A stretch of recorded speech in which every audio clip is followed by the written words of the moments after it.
क्या आज के समय में सच्ची मित्रता बची है? एक ऐसी मित्रता जो स्वार्थ से परे हो, जो जीवन के हर उतार चढ़ाव में साथ निभाए। अगर सच्ची मित्रता को समझना है तो हमें श्री कृष्ण के जीवन से सीखना होगा। उनकी मित्रता केवल शब्दों तक सीमित नहीं थी, बल्कि उन्होंने अपने कर्मों से यह सिद्ध किया कि मित्र कैसा होता है। आज की इस कहानी में हम जानेंगे कि कृष्ण की मित्रता हमें क्या सिखाती है और इसे अपने जीवन में कैसे उतार सकते हैं। दोस्तों, वीडियो में आगे बढ़ने से पहले यदि आप भी भगवान श्री कृष्णा के सच्चे भक्त हैं तो इस वीडियो को लाइक करके कमेंट बॉक्स में जय श्री राधे कृष्णा जरूर लिख देना।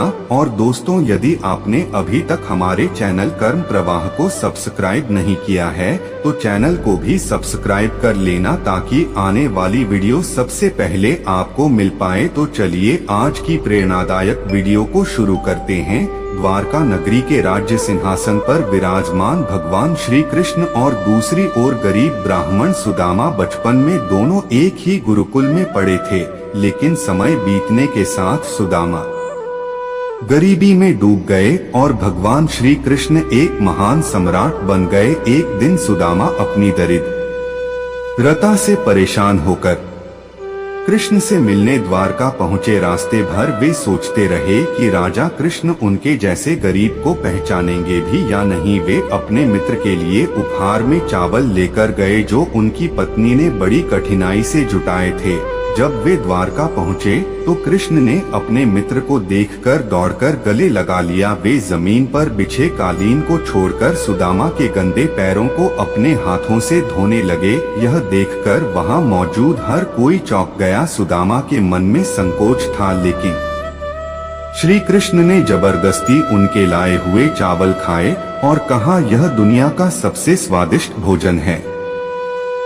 सुदामा ने कुछ मांगा नहीं, लेकिन जब वे अपने घर लौटे तो देखा कि उनकी झोपड़ी भव्य महल में बदल चुकी थी। सुदामा जब अपने महल नुमा घर में पहुँचे तो उनकी आंखें अविश्वास से भर गई। वही घर जो कभी टूटी फूटी झोपड़ी था, अब चमचमाते पत्थरों और सुगंधित फूलों से सजा था। उनकी पत्नी की आंखों में आंसू थे। यह चमत्कार कैसे हुआ? सुदामा को तुरंत समझ आ गया कि यह उनके मित्र भगवान श्री कृष्ण की कृपा थी, लेकिन उनके हृदय में एक सवाल उमड़ रहा था।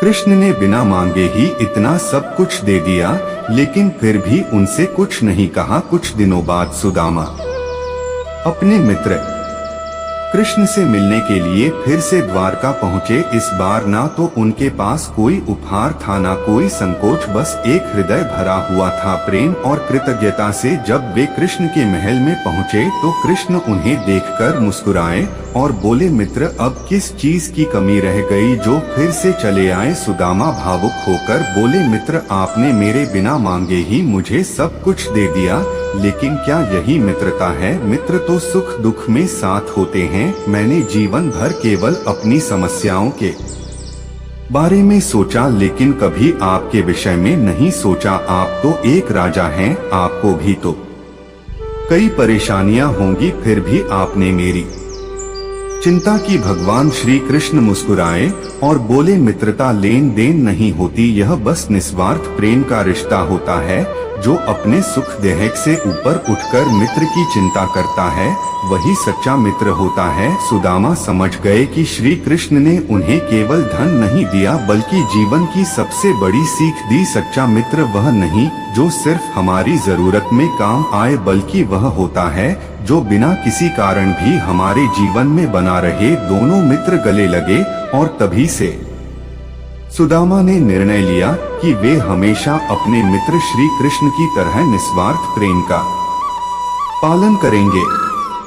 सुदामा अब बदल चुके थे। धन संपत्ति ने उनके जीवन को समृद्ध बना दिया था, लेकिन उनके विचार वही सरल और सच्चे बने रहे। अब वे एक नए उद्देश्य के साथ जीवन जीने लगे। कृष्ण की दी हुई शिक्षा को दूसरों तक पहुंचाने के लिए एक दिन गांव के कुछ लोग सुदामा के पास आए और बोले, हमने सुना है कि आपके मित्र कृष्ण ने आपको धनवान बना दिया, क्या आप भी हमारी मदद कर सकते हैं? सुदामा मुस्कुराए और बोले, मैं तुम्हें धन नहीं दे सकता, लेकिन मैं तुम्हें वह सीख जरूर दे सकता हूँ जो कृष्ण ने मुझे दी। उन्होंने गांव के कुछ लोगों को सिखाना शुरू किया कि सच्चा मित्र वही होता है जो न केवल साथ निभाए बल्कि हमें सही राह दिखाए। उन्होंने युवाओं को यह समझाया कि मित्रता केवल मौज मस्ती तक सीमित नहीं होती बल्कि उसमें एक दूसरे के कल्याण की भी भावना होनी चाहिए। एक दिन गांव में दो मित्रों के बीच झगड़ा हो गया। एक मित्र ने दूसरे पर धोखा देने का आरोप लगाया।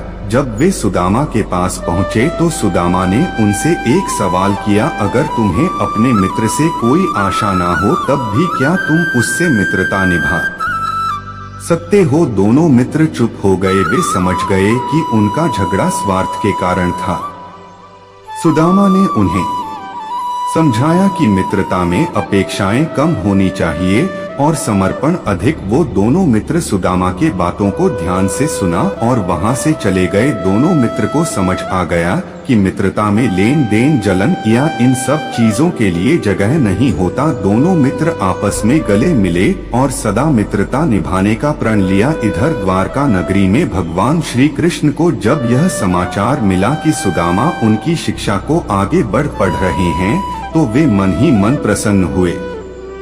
एक दिन वे स्वयं सुदामा से मिलने गांव आए। सुदामा उन्हें देखकर भाव विभोर हो गए। कृष्ण ने कहा, मित्र, तुमने सच्ची मित्रता की परिभाषा को और भी ऊंचाई तक पहुंचा दिया है। अब मैं तुमसे एक और अनुरोध करता हूँ, अपने ज्ञान को और अधिक लोगों तक फैलाओ ताकि सच्ची मित्रता का प्रकाश हर किसी के जीवन में फैले। सुदामा ने विनम्रता से सिर झुकाया और कहा, यह मेरा सौभाग्य है कि मुझे आपकी मित्रता का अर्थ समझने और सिखाने का अवसर मिला। सुदामा ने श्री कृष्ण के वचनों को अपने हृदय में बसा लिया। अब उनका जीवन केवल स्वयं के लिए नहीं बल्कि समाज में सच्ची मित्रता और निस्वार्थ प्रेम की शिक्षा देने के लिए समर्पित हो गया। उन्होंने अपने गांव में एक आश्रम की स्थापना की जहां वे लोगों को सिखाने लगे कि मित्रता केवल सुख में साथ देने का नाम नहीं बल्कि कठिनाइयों में भी निस्वार्थ भाव खड़े रहने का प्रतीक है। सुदामा अब गांव-गांव जाकर लोगों को मित्रता की सच्ची परिभाषा समझाने लगे। उनके वचनों से प्रभावित होकर कई लोगों ने अपने मतभेद मिटाए